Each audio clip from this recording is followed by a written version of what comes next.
नमस्कार, मैं आशीष पर्वतारोही। आपका स्वागत है शिक्षा क्रांति मंच पर और हम हैं अपनी स्वच्छ भारत यात्रा पर। और इस समय हम हैं राजकीय वरिष्ठ माध्यमिक विद्यालय कोठो में। मेरे साथ हैं स्कूल की प्रधानाचार्य श्रीमती रितु शर्मा जी। तो आइए उनका स्वागत करते हैं हमारे मंच पर और उनसे कुछ बातचीत करते हैं हमारे इस स्वच्छ भारत यात्रा के बारे में और उनके जीवन की यात्रा के बारे में भी जानने का प्रयास करेंगे हम। मैम, बहुत बहुत स्वागत है आपका हमारे मंच पर। थैंक यू, धन्यवाद। सो मैम, जैसा कि आपको ज्ञात ही होगा कि हम लोग अपनी एक स्वच्छ भारत यात्रा पर हैं और जिसमें हम स्वच्छता को राष्ट्रीय मूल्य बनाने के लिए कार्य कर रहे हैं। और जो ये आपका स्कूल है, हमने इसे वर्ष 2016-17 में जो है हमने अडॉप्ट भी किया था, ताकि जो है हम बच्चों को जो है स्वच्छता के प्रति जागरूक कर सकें, पर्यावरण के प्रति जागरूक कर सकें। तो मैम, आप इस प्रोजेक्ट को किस तरह से देखती हैं? शिक्षा क्रांति मंच का ये जो प्रयास है, ये बहुत ही सराहनीय है। इस दिशा में काम करने की भी आवश्यकता है। जिस तरह से हमारा पर्यावरण प्रदूषण जो है वो डे बाय डे इंक्रीज़ हो रहा है और जिस तरह से ग्लोबल वार्मिंग या दूसरी समस्याएं जो हैं, स्वास्थ्य संबंधी समस्याएं भी जो हैं वो पर्यावरण प्रदूषण के कारण सामने आ रही हैं। छोटे छोटे बच्चों को देखिए, नई नई समस्याओं का सामना करना पड़ रहा है। तो इस दिशा में काम करने की बहुत आवश्यकता है और आपका काम इस दिशा में बहुत ही सराहनीय है। मैंने देखा है, आप जगह जगह जाकर के बच्चों को या दूसरे लोगों को पर्यावरण प्रदूषण के संबंध में उनको इसके बारे में जागरूक करते हैं। तो ये बहुत ही सराहनीय कार्य है आपका। शुभम, जैसे कि आपको पता है मैम, स्वच्छता हमारे जीवन में एक बहुत ही अहम भूमिका निभाती है। तो जिस प्रकार से हम अब बच्चों को यदि हम इसमें मूल्य डालें, तो आपकी ओर से मैम, एक शिक्षिका होने के नाते आप प्रधानाचार्य भी हैं, तो आप किस प्रकार से जो है बच्चों को उसके बारे में जो है टिप्स देना चाहेंगी कि वो किस प्रकार से जो है इसको अपने जीवन में जो है उतार सकते हैं? हाँ, बच्चों को बहुत आवश्यक है कि इस तरह की जो जानकारी है वो दी जाए। स्पेशली जो हमारे ये रूरल एरियाज़ के बच्चे हैं जो बहुत कम अवेयर हैं इन सब चीज़ों से। रोज़ जो है हमारे शिक्षक जो हैं, मैं खुद जो है कई बार बच्चों को इसके बारे में जानकारी देते रहते हैं कि उनकी ज़िंदगी में, उनकी लाइफ में ये जो स्वच्छता से संबंधित जो चीज़ें हैं ये अपनाना बहुत ही ज़्यादा ज़रूरी है। और बच्चों में फ़र्क आया है जी। हम उन्हें पूछते रहते हैं और वाकई में उन्हें जो है वो इसके बारे में जो है वो अवेयर हो चुके हैं। जी मैम, जो अभी हमने एक पायलट प्रोजेक्ट चलाया है वृक्षारोपण का, जिसमें अभी हम वृक्ष जो है डोनेट कर रहे हैं, तो मैम इससे आपको कितना फ़र्क लगेगा कि बच्चों को जो हम प्रेरित कर रहे हैं वृक्षारोपण के लिए, तो इसमें आपको क्या लगता है मैम, कितना ज़्यादा जो है कि अंतर जो है आएगा? ये बहुत ही अच्छी दिशा में आप ये कार्य कर रहे हैं, क्योंकि जिस तरह से प्रदूषण फैल रहा है, बच्चों को हम पेड़ों के महत्व के बारे में बताते हैं, जिससे कि जो है वो हमारी बारिश के लिए भी बहुत ज़्यादा ज़रूरी है और हमारी जो ऑक्सीजन लेवल है वो भी उससे बढ़ेगा, पर्यावरण प्रदूषण भी कम होगा।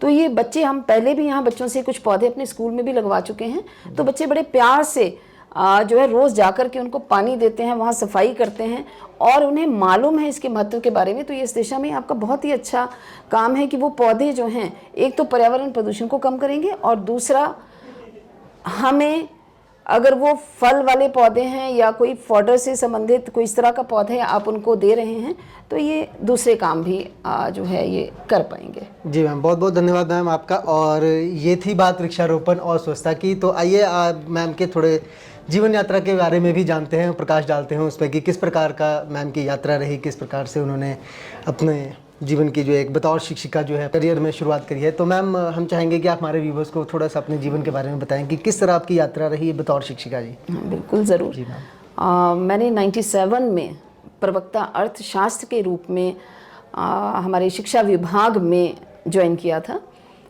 और उस समय हस्बैंड साइंटिस्ट थे डिस्ट्रिक्ट कुल्लू में। तो मैंने कुल्लू स्कूल में ही 8 साल तक, वहाँ जो बॉयज़ स्कूल है वहाँ अपनी सेवाएं दी। उसके बाद पालमपुर स्कूल जो था वहाँ मैं प्राध्यापक के पद पर रही।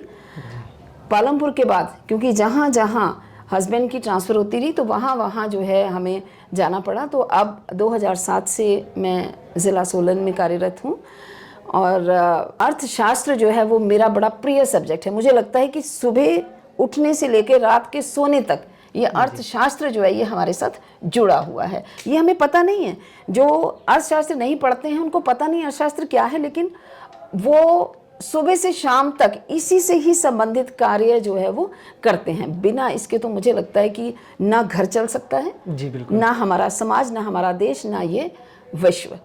अर्थशास्त्र इतना इम्पोर्टेंट है हमारे लिए। और अब मैं प्रिंसिपल के पद पर हूँ, तो मैं मिस करती हूँ जो मैं अर्थशास्त्र के बारे में बच्चों को बताती थी।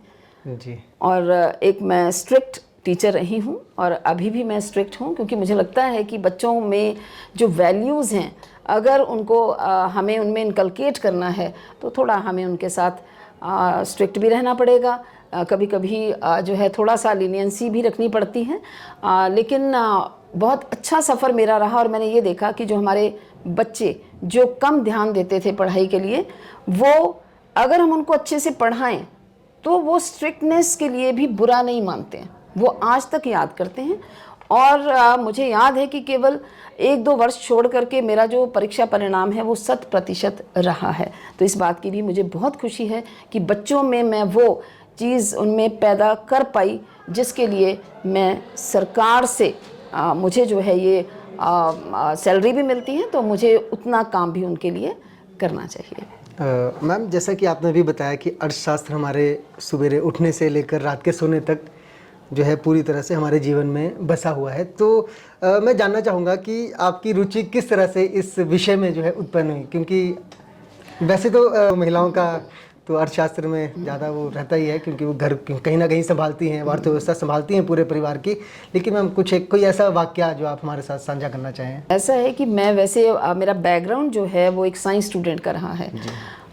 लेकिन मेरे जो एक अंकल हैं वो एडमिनिस्ट्रेशन में हैं, तो एज IAS वो रिटायर हुए हैं।